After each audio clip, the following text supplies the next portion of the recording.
bandara yang tidak memiliki perangkat negara yang bertugas di dalam bandara tersebut. Ini merupakan hal yang anomali di dalam negara Kesatuan Republik Indonesia. Pemahaman bahwa republik ini tidak boleh ada republik di dalam republik.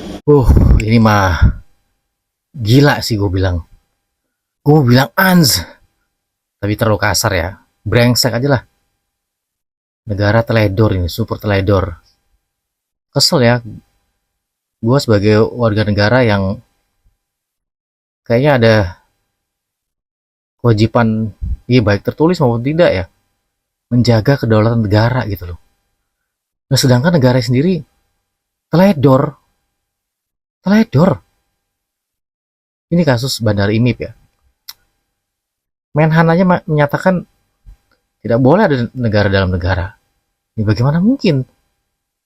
Kemana aja selama ini perangkat negara gitu loh? Nggak tahu, teledor amat ya. Brengsek, ini benar-benar brengsek gue bilang ya. Ditambah lagi nggak ada perangkat negara, keimigrasian, bea cukai segala macam ya di situ, di bandara itu.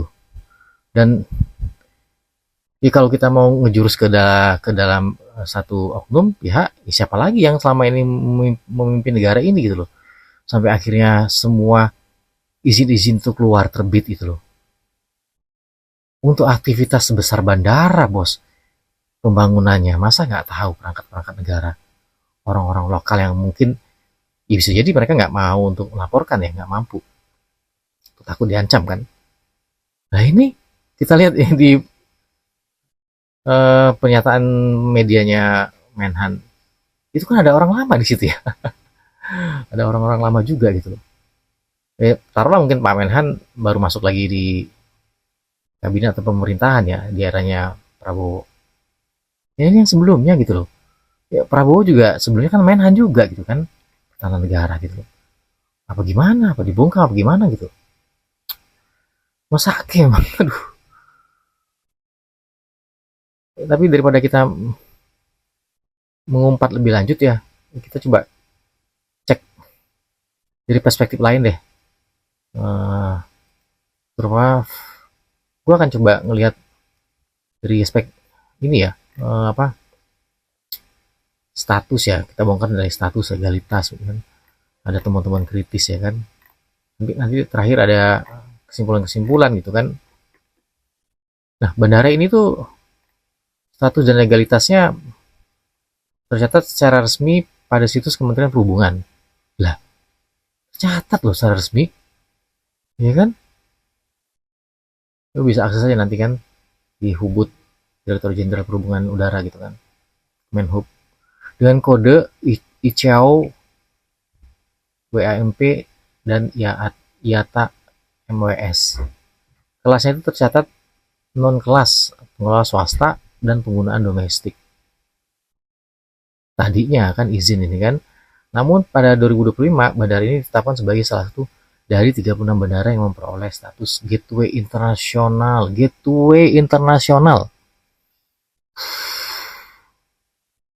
Meskipun sebagai special purpose atau limited international flight. Ini oleh Kemenhub loh. Siapa pada saat itu Kemenhubnya? Ya kan? Kemudian berdasarkan penetapan itu, secara regulasi bandara internasional harus memenuhi standar keamanan layanan dan memiliki fasilitas termasuk kehadiran petugas imigrasi itu, bea cukai serta protokol karantina yang diperlukan jika diperlukan. Nah tadi pernyataannya Pak Menhan malah tidak ada ya perangkat negara imigrasi dan bea cukai gitu kan.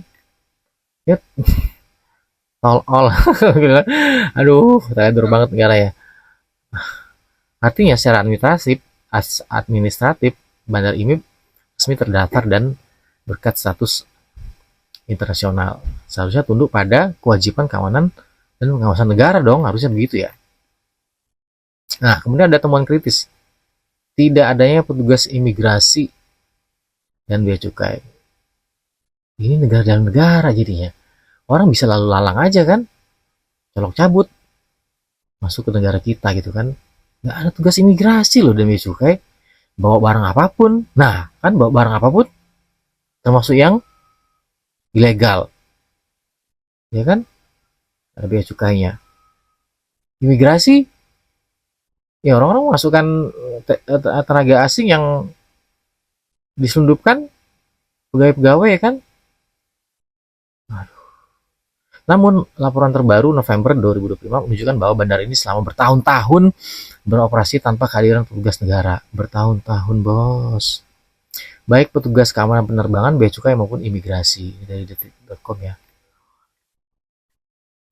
Beberapa poin penting. Saat kunjungan Safri Samsudin, Menhan, ke lokasi ditemukan bahwa tidak ada otoritas negara yang mengawasi operasional. Jadi bebas keluar masuk tanpa pengawasan ketat. Menurut laporan, semua kru bandara dikelola oleh swasta pemilik bandara, bukan aparat negara. Kemudian karena tidak ada imigrasi dan bea cukai, maka setiap arus manusia atau barang, termasuk potensi tenaga kerja asing, kargo, logistik, atau barang curian ilegal, bisa lewat dengan sangat minim pengawasan. Beuh, ini barang masuk, barang keluar pokoknya. Barang keluar dari Indonesia yang ya bisa dikatakan langka mungkin kan. Hutan tropis kita masih bagus di sana di Sulawesi. Bisa dibawa satwa kita segala macam dari luar, barang-barang impor ilegal ya kan, atau bahkan barang ya bisa dikatakan barang itulah haram ya, obat-obatan, drugs gitu kan ya, bebas. Laporan media menyebut sebagai fenomena negara di dalam negara. Betul banget, artinya sebuah fasilitas strategis yang berfungsi layaknya bandara tapi di luar kontrol dan pengawasan penuh aparat negara. Nah, temuan itu menunjukkan potensi risiko besar pelanggaran regulasi penerbangan, celah imigrasi dan bea cukai, potensi penyelundupan masuk luar WNA tanpa pendataan, dan ancaman terhadap kedaulatan dan keamanan negara. Ancaman terhadap kedaulatan dan keamanan negara. Kita semua yang di kadang-kadang lu wajib lu menjaga kedaulatan negara, menjaga keamanan negara. Sementara negara sendiri teledor gitu bahkan itu, teledor, lepas, kayak lepas tangan, kayak nggak tahu apa-apa. Padahal diterbitkan negara yang menerbitkan izinnya itu gitu loh. Masa setelah itu nggak ada pengawasan, nggak ada apa? Kalau nggak karena ada apa-apanya, ya kan? Aduh.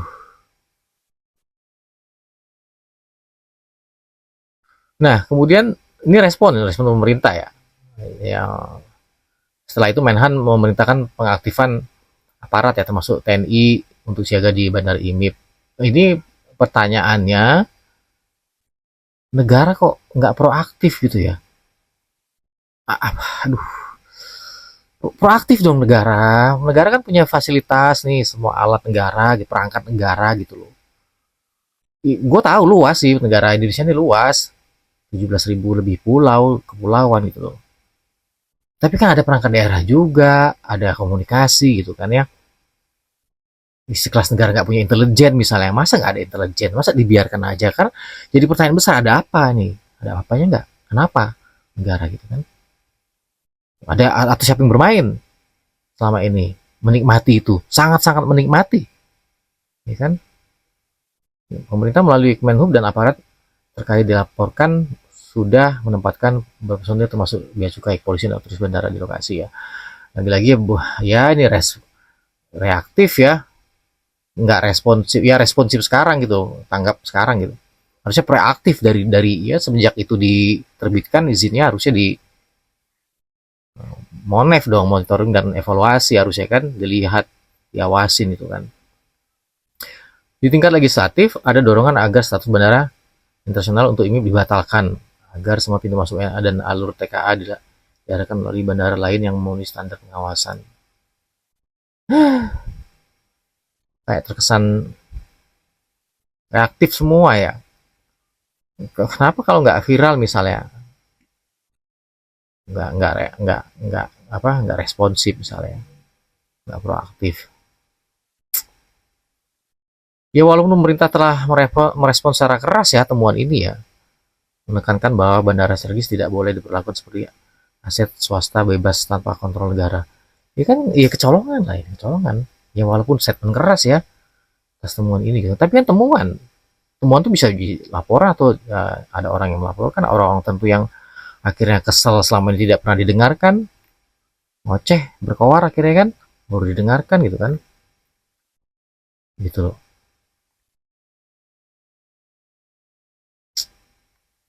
Ini ancaman loh ini, kedaulatan nasional. Dan sudah berapa banyak orang-orang yang akhirnya lalu lalang masuk, bawa data keluar, bawa data ke dalam gitu kan, bawa apapun gitu kan. Yang kita, ya mungkin orang itu sudah menyebar kemana-mana yang kita nggak pernah tahu, yang tidak pernah diidentifikasi gitu kan, statusnya orang-orang itu gitu kan. Entah dia ahli bom kah, ahli IT kah, ahli apa gitu kan, nggak tahu, kan buta kita karena nggak ada imigrasi tadi kan, gitu loh. Ya gimana ya, itulah kesel gue juga. Siapa yang menikmati ini gitu loh akhirnya. Pertanyaan besarnya itu, siapa yang menikmati ini? Siapa yang menikmati ini gitu loh. Siapa yang akhirnya terlena menikmati ini gitu. Siapa harus diusut tuntas ini? Tidak hanya dari sisi kebendaraannya aja, ke bandaraannya aja ya. Misalnya ditutup atau dibatalkan izin internasionalnya segala macam ya. Tapi siapa yang membiarkan ini gitu kan? Masa iya semua orang ditanyain tidak tahu, cuci tangan seenaknya gitu kan? Menjawab dengan enteng aja, padahal ini negara loh, negara dengan perangkat negaranya gitu kan, dengan pengaktifasian semua perangkat negara kan bisa harusnya kan. Gue sampai gemeter tau gak ini, teledor banget, negara bangs ans dasar kurang ajar emang bener. Coba tanggapan netizen gimana ya?